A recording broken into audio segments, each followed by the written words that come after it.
Ayo belajar. Menurut kalian, apa sih yang terjadi pada pepohonan itu? Lihat deh bulan di sana.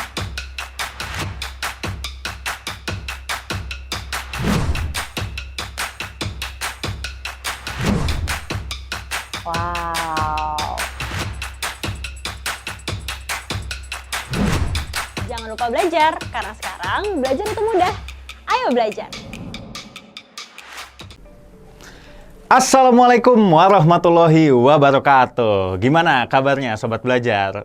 Masih bertenaga ya, sehat gitu dan siap untuk belajar biar kita bisa menjadi lebih baik di kelas. Mantap. Kalau kita lihat di sini ada tulisan life is kadang flat. agak berbeda lagi nih gitu. Karena biasanya yang kita dengar bukan yang itu. Gitu kan, yang kita dengar dari iklan makanan ringan gitu ya, itu bukan seperti itu. Tapi di sini agak kita modif dikit bahwa ternyata yang dikatakan oleh iklan makanan ringan tersebut nggak selamanya benar, karena realitanya life is kadang flat. Kadang-kadang emang ada satu benda gitu ya, atau sesuatu yang memang datar gitu, dan itu udah sehari-hari banget juga. Apalagi di matematika ada bahasan yang memang khusus membahas benda-benda datar, atau biasanya kita sebut sebagai bidang datar gitu ya. Karena memang ternyata ya seperti yang dikatakan di sini, life is kadang flat. Yang datar dia tersebar di mana-mana, bisa kita lihat di mana-mana sobat belajar. Hal yang datar apa aja sih? Misalkan apa? Jalan raya yang bagus gitu ya. Kalau misalkan dia nggak ada kerusakan atau bekas galian misalkan gitu kan. Kalau misalkan jalan rayanya bagus gitu ya, masih mulus, ya itu berarti adalah salah satu contoh dari permukaan yang datar gitu. Yang datarnya tuh wah datarnya sempurna gitu lah ya, nggak ada naikan seperti itu, atau nggak ada kawahnya gitu kan, nggak ada turunannya seperti itu. Macam-macam bisa kita lihat. Atau yang datar ada juga ekspresi muka yang datar kayak gini gitu ya, nggak ada ekspresi, nggak ada apa. Biasanya tuh ekspresi ketika lagi sebel gitu ya, atau ngeliat hal yang kayaknya apaan sih gitu ya. Itu juga kadang-kadang kita pasang muka yang datar, nggak ada ekspresi kayak gitu. Jadi di mana-mana sebenarnya hal yang datar ini tersebar di mana-mana. Cuma karena ini adalah bahasan yang kita hubungkan dengan matematika, berarti ya kita juga coba masukkan gitu ya unsur-unsur yang ada di bahasan matematika gitu ya. Enggak kita bahas lebih dalam tentang ekspresi muka datar ini, enggak, karena memang bukan bidangnya.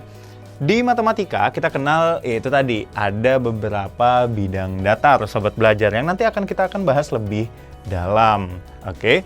Lalu sebenarnya untuk hal-hal yang datar tadi atau bidang datar yang tadi gitu ya, sebenarnya kita manfaatkan nggak sih gitu? Apakah cuma dimanfaatkan sebagai jalan raya doang? Ternyata enggak sobat belajar. Ternyata memang banyak dimanfaatkan oleh manusia. Dan bangun-bangun datar yang akan kita bahas nanti ternyata bisa menjadi inspirasi dari beberapa arsitek untuk mendesain sebuah bangunan yang jadinya bagus banget. Kalau kita lihat di sini ada dua contoh, kayaknya sih rumah gitu ya.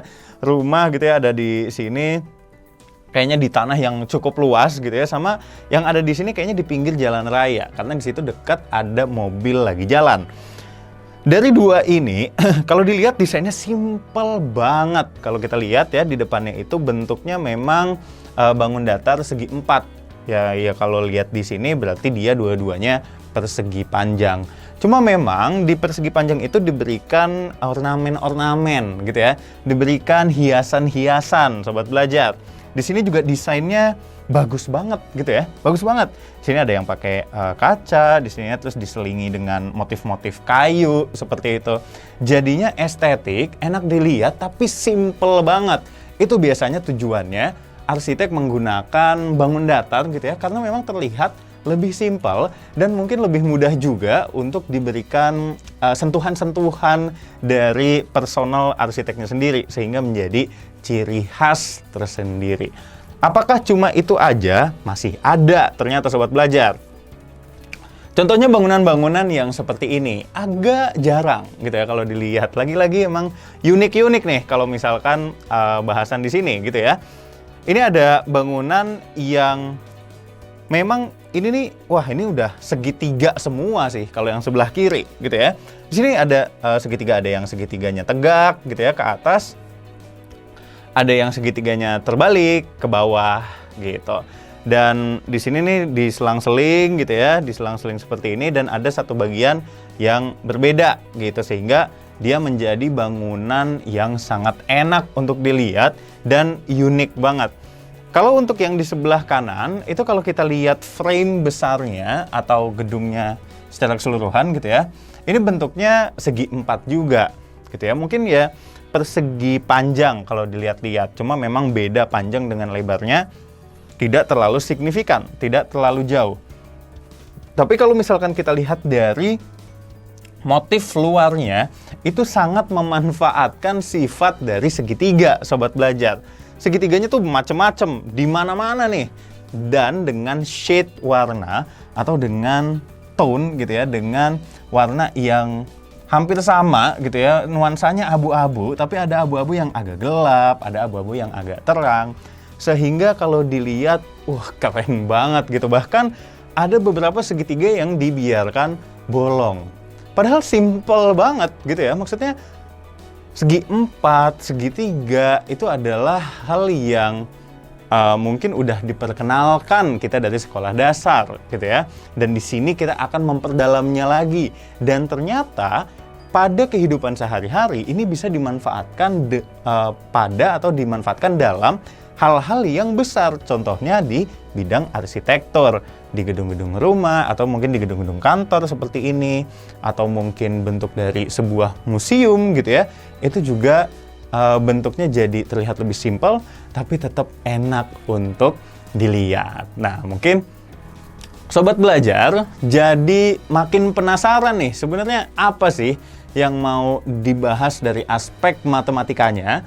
Apakah memang sangat sulit untuk mempelajarinya atau memang simple seperti sifat dari bangun datar tersebut?